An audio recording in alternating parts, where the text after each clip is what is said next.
time you walk into the room, got me feeling crazy, like my heart boom boom.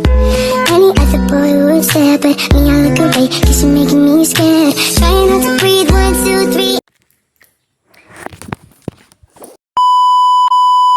Bismillah, Assalamualaikum warahmatullahi wabarakatuh. Perkenalkan, nama saya Isna Fitriani dengan NIM 2024050103136. Baik, jadi kali ini saya akan mempresentasikan sedikit materi dari 11 makalah mata kuliah pengantar ekonomi makro. Kita langsung saja ke pembahasan makalah pertama.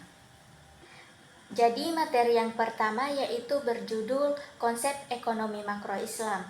Ekonomi Makro Islam adalah cabang ilmu ekonomi yang membahas tentang kebijakan dan mekanisme ekonomi dalam skala luas berdasarkan prinsip-prinsip syariah. Nah, prinsip-prinsip ekonomi makro Islam itu ada 8, yaitu tauhid, keadilan dan keseimbangan, larangan riba, kesejahteraan sosial, kepemilikan dalam Islam, peran negara dalam ekonomi, produktivitas dan kerja keras, serta stabilitas ekonomi dan keuangan negara. Baik teman-teman, jadi kita lanjut pada materi yang kedua, yaitu dengan judul Uang dalam Ekonomi Makro Islam dan Konvensional. Nah, jadi yang pertama-tama saya akan menjelaskan apa itu definisi dari uang. Nah, uang sendiri adalah alat tukar yang digunakan secara umum untuk membeli suatu barang dan jasa maupun untuk melunasi utang. Sementara fungsi utama uang yaitu adalah sebagai alat tukar, satuan hitung maupun pengukur nilai. Oke, kita lanjut ke materi yang ketiga. Materi yang ketiga dengan judul Inflasi dalam Perspektif Islam. Nah, inflasi ini dibagi menjadi 2 kategori, yaitu yang alamiah dan yang disebabkan oleh manusia. Nah, untuk inflasi yang alamiah ini itu dia faktor-faktor penyebabnya itu bukan dari manusia, tetapi biasa dari bencana alam yang menyebabkan gagal panen, kemudian kelangkaan barang-barang juga yang di luar kendali manusia. Nah, untuk yang kategori yang kedua yaitu faktor yang disebabkan oleh manusia. Itu dia ada 4 penyebabnya, yaitu yang pertama riba, kemudian penimbunan barang, pencetakan uang berlebih, dan manipulasi pasar. Itu dia materi yang ketiga. Baik teman-teman, kita lanjut ke materi yang keempat, yaitu judulnya Teori Nilai Tukar Islami. Nah, dalam ekonomi Islam, nilai tukar harus mencerminkan nilai intrinsik dari suatu mata uang yang harus bebas dari riba dan spekulasi. Nah, mata uang dalam Islam idealnya itu dia menggunakan komoditas seperti emas dan perak. Nah, untuk prinsip-prinsip nilai tukar Islami itu dia ada 4. Yang pertama larangan riba, larangan gharar, berdasarkan nilai real, dan stabilitas moneter. Selanjutnya materi yang kelima yaitu dengan judul Kebijakan Moneter dalam Ekonomi Islam. Nah, kebijakan moneter yaitu kebijakan yang diambil oleh Bank Sentral untuk memperbaiki keadaan perekonomian dengan cara mengatur jumlah uang yang beredar, tetapi tetap harus menggunakan prinsip syariah. Kemudian perbedaan antara kebijakan moneter Islam dan kebijakan moneter konvensional. Nah, perbedaan yang dapat kita lihat, perbedaan utamanya yaitu untuk kebijakan moneter Islam itu dia larangan menggunakan riba. Nah, sementara kebijakan moneter yang konvensional ini dia menggunakan riba atau bunga sebagai instrumen utamanya. Itu dia guys. Sekarang kita masuk ke materi yang keenam, yaitu dengan judul Money Supply and Money Demand. Nah, apa itu money supply dan apa itu money demand? Nah, money supply itu jumlah uang yang beredar di masyarakat, baik itu berbentuk tunai maupun saldo yang dapat ditarik kapan saja.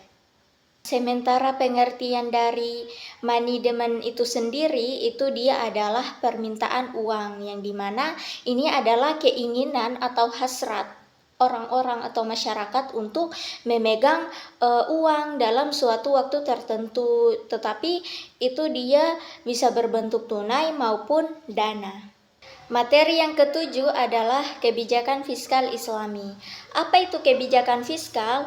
Nah, kebijakan fiskal adalah kebijakan ekonomi yang diambil oleh pemerintah untuk mengelola perekonomian ke kondisi yang lebih baik dengan cara mempertimbangkan antara penerimaan dan pengeluaran ekonomi pemerintah. Tuh guys. Nah guys, untuk kebijakan fiskal ini dibagi menjadi dua, yaitu Islami dan konvensional.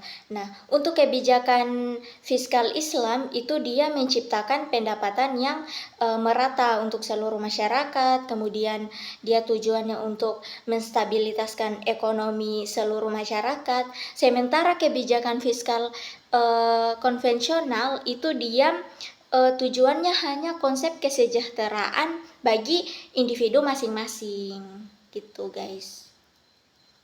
Selanjutnya kita masuk ke materi yang ke-8 dengan judul Kharaj Based on Productivity.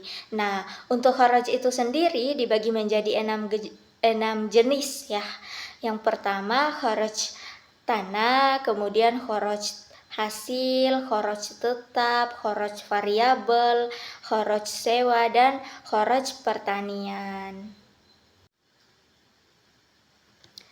Oke teman-teman, selanjutnya kita masuk ke materi yang ke-9 dengan judul pajak terhadap penawaran. Apa itu pajak dan apa itu penawaran? Baik, jadi pajak merupakan kontribusi yang wajib dibayarkan oleh setiap individu dan badan usaha kepada negara berdasarkan ketentuan perundang-undangan yang sedang berlangsung dan tanpa mendapatkan imbalan secara langsung. Nah, sementara penawaran itu sendiri dalam ilmu ekonomi dapat diartikan sebagai sejumlah barang dan jasa yang mampu dan yang dapat ditawarkan oleh produsen kepada pasar dengan berbagai tingkat harga yang berbeda-beda dengan periode yang berbeda-beda pula. Nah, kemudian dampak kharaj terhadap pengelolaan sumber daya, itu dia ada 3 dampaknya ya. Yang pertama, kharaj dapat mempengaruhi petani supaya lebih efisien lagi dalam mengelola sumber daya. Kemudian yang kedua, kharaj dapat mempengaruhi keputusan investasi dalam pengelolaan sumber daya. Nah, yang ketiga, kharaj juga dapat mempengaruhi pola penggunaan lahan. Itu dia guys. Mekanisme pengaruh pajak terhadap kurva penawaran. Nah, dalam teori ekonomi makro, pajak dapat mempengaruhi penawaran melalui perubahan struktur biaya produksi yang ditanggung oleh produsen. Nah, ketika pemerintah mengenakan pajak terhadap penjualan atau produksi suatu barang dan jasa itu, secara otomatis itu dapat menambah biaya yang harus ditanggung oleh pelaku usaha. Oke guys, selanjutnya kita masuk ke materi yang ke-10 dengan judul Pertumbuhan Ekonomi dan Perspektif Islam. Nah, untuk model pertumbuhan ekonomi Islami ini dia ada 4, yaitu Tauhid, Rububiyah, Khalifah, dan Takziyah. Jadi untuk pertumbuhan dan aspek pembangunan ekonomi itu dia ada beberapa, diantaranya pertumbuhan ekonomi, distribusi pendapatan, perubahan struktur ekonomi, serta kelestarian lingkungan. Baik, yang terakhir materi ke-11 dengan judul konsep pembangunan ekonomi. Untuk pengertian dari pembangunan ekonomi itu sendiri merupakan suatu proses yang menyebabkan pendapatan per kapita penduduk suatu masyarakat meningkat dalam jangka panjang, disertai dengan perubahan ciri-ciri penting suatu masyarakat, yaitu pembangunan dalam keadaan sistem politik, struktur sosial, nilai-nilai masyarakat, dan struktur kegiatan ekonominya. Baik teman-teman, itu dia tadi sedikit materi yang dapat saya jelaskan dari 11 materi untuk mata kuliah pengantar ekonomi makro. Apabila saya ada salah ucap, saya mohon maaf sebesar-besarnya. Saya atas nama Isna Fitriani pamit undur diri. Wassalamualaikum warahmatullahi wabarakatuh. Dadah.